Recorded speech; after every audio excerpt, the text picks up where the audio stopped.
আসসালামু আলাইকুম, good morning. এটা হচ্ছে ইলিশ মাছ। বেড়াতে আসলে শুধু কষ্ট করতে হয় না, রান্না খাবার সকালটাই শুরু খাবারটা দিয়ে। এই যে বড় বড় ইলিশ মাছ একদম তেল জমে আছে। এরপর হচ্ছে রোস্ট,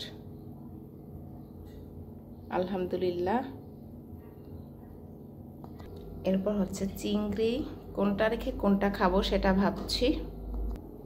এরপর হচ্ছে ডিম ভুনা। বেড়াতে আসলে শুধু খাবার আর খাবার। গরুর গোস্ত একদম জমাট বেঁধে আছে তেলটা।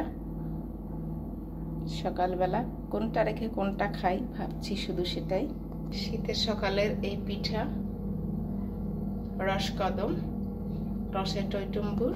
এরপর আবার চটপটিরও আইটেম, চটপটি, হোমমেড নাড়ু, ডাল, মিক্স সবজি, ফিরনি মিক্স,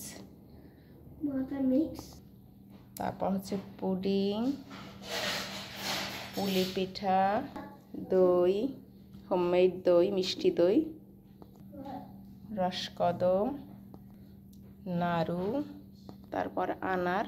ফাইনালি সকালটা শুরুই খাবার দিয়ে, আলহামদুলিল্লাহ সব কিছুর জন্য।